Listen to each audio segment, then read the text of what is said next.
സംഭവിക്കരുത്. ഈമാന് കേടുപാട് സംഭവിച്ചാൽ പിന്നെ എത്ര വലിയ അമല്, കോടിക്കണക്കിന് ലക്ഷക്കണക്കിന് അമല് ചെയ്തിട്ടും കാര്യമില്ല. ഏറ്റവും പ്രധാനപ്പെട്ട ഒരു കാര്യം ആ വിഷയത്തിൽ ഞാൻ ഓർമ്മപ്പെടുത്തട്ടെ. നിയമങ്ങൾക്ക് നിയമത്തിന്റെ വില തന്നെ നമ്മുടെ ഖൽബില് വേണം.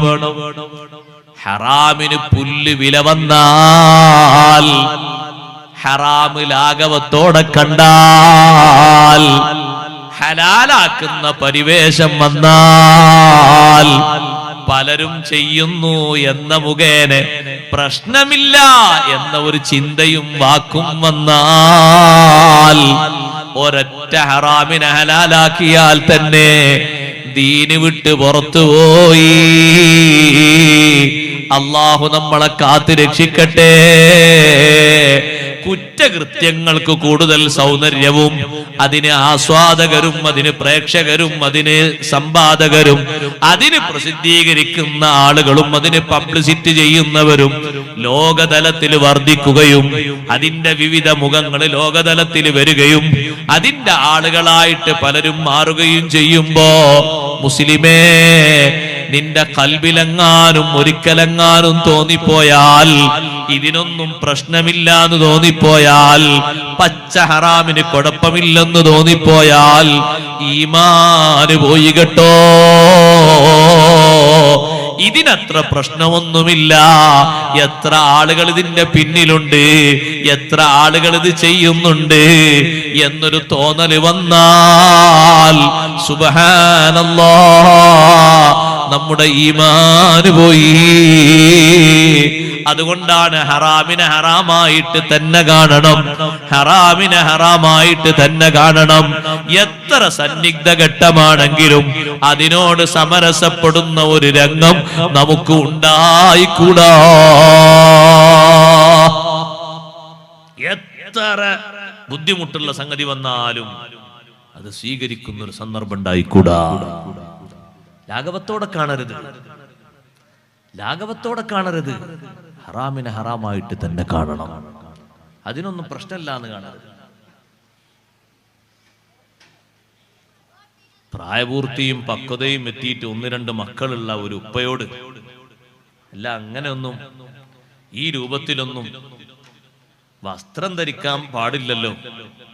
ഇസ്ലാമികമായിട്ട് അതൊക്കെ വളരെ മോശപ്പെട്ട കാര്യമില്ലേ എന്ന് ഒരു ഉസ്താദ് നല്ല ഉപദേശം നൽകിയതാണ്. അയാളെ ബുദ്ധിമുട്ടാക്കുക അല്ലെങ്കിൽ അപമാനിക്കുക ഒന്നുമില്ല, വ്യക്തിപരമായിട്ട് ഉപദേശിച്ചതാണ്. അപ്പൊ അയാൾ പറഞ്ഞു, ഉസ്താദേ, എല്ലാ കാര്യങ്ങളും നോക്കിയിട്ട് ഇപ്പൊ ദുന്യാവിൽ ജീവിക്കാൻ കഴിയും, കുറച്ചൊക്കെ എങ്ങനെ ഇല്ലാതെ ഇപ്പൊ എങ്ങനെ ജീവിക്കുക? സുബ്ഹാനല്ലാഹ്, എന്താണ് ആ പറഞ്ഞതിന്റെ അർത്ഥം? ഇതൊക്കെ കുറച്ച് അനുവദിക്കണം എന്നല്ലേ ആ പറഞ്ഞ മനസ്ഥിതി? ഉസ്താദ് പറയുന്നത്, ഈ രൂപത്തിലുള്ള നിങ്ങൾ ധരിച്ചിരിക്കുന്ന ഈ വസ്ത്രം അത് ശരിയല്ല. അറിവില്ലാതെ ധരിച്ചതാണെങ്കിൽ നിങ്ങൾ തിരുത്തണം. നിങ്ങളെ മോനും ധരിച്ചിരിക്കുന്നത് അങ്ങനെ തന്നെയാണല്ലോ.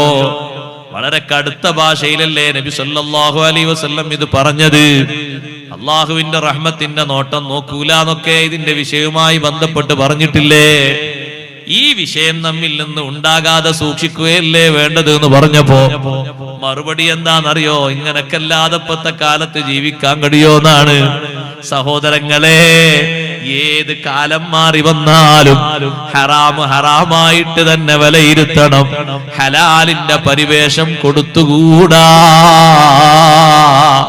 +2 കാരിയായ ഒരു പെണ്ണിനെ പർദ്ദ ധരിച്ച് മഫ്ത ധരിച്ച് ബുർഖ ധരിച്ച ഉമ്മാന്റെ കൂടെ തോളിൽ ഒരു ഷാളുമിട്ടിട്ട് കണ്ടപ്പോ ഒരു പൊതുപ്രവർത്തകനായ ദീനീ പ്രവർത്തകൻ പറഞ്ഞു, ഉമ്മ, നിങ്ങൾ നല്ല മുത്തഖിയായ ഉമ്മയാണ്, പക്ഷേ കെട്ടിക്കാൻ പ്രായമായ നിങ്ങളെ കൂടെയുള്ള ഈ മകള് +2 പഠിച്ചു കഴിഞ്ഞ ഈ പെണ്ണ് തലയിൽ ഒരു തട്ടമില്ലാതെ തോളിൽ ഒരു തട്ടമിട്ടിട്ടല്ലേ പോകുന്നത്?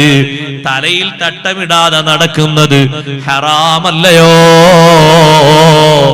എന്ന് പറയുന്ന സമയത്ത് മറുപടി വന്നത് എങ്ങനെയെന്നറിയോ? നമ്മൾ വാക്കുകളെ ശ്രദ്ധിക്കാനാ ഞാൻ പറയുന്നത്. അത് ഒരു പൊതുജീവിതം ആരംഭിക്കുമ്പോഴൊക്കെ ആരംഭിച്ചാ പോരെ? തട്ടമിട്ടിട്ട് ബുർഖയിട്ടിട്ട് പർദ്ദയിട്ട് മട്ടത്തിൽ നടക്കുന്നത് മതിയോ സഹോദരാ? മതിയോ ഉമ്മ? അതുവരെ ഈ ഹറാമിന് പെർമിഷൻ ഉണ്ട് എന്നാണോ പറയുന്നത്? ആരാ നമുക്ക് അനുവാദം നൽകിയത്? ആരാ നമുക്ക് അംഗീകാരം നൽകിയത്? ഇതിന് കുഴപ്പമില്ലെന്ന് വെച്ചാൽ ഇത് പാടില്ലെന്ന് പറയുന്ന വിഷയം നമ്മൾ തിരുത്തിയില്ലയോ? നന്നായി നമ്മൾ ശ്രദ്ധിക്കണം, നമ്മൾ സൂക്ഷിക്കണം. ഹറാമിനെ ലാഘവത്തോടെ കാണരുത്. ഹറാമിനെ വർജിക്കുന്ന മനസ്സാണ് എപ്പോഴും ഉണ്ടാകേണ്ടത്. പൂർവികർ ഈമാനെ കാത്തു സൂക്ഷിച്ചത് നോക്ക് നിങ്ങൾ.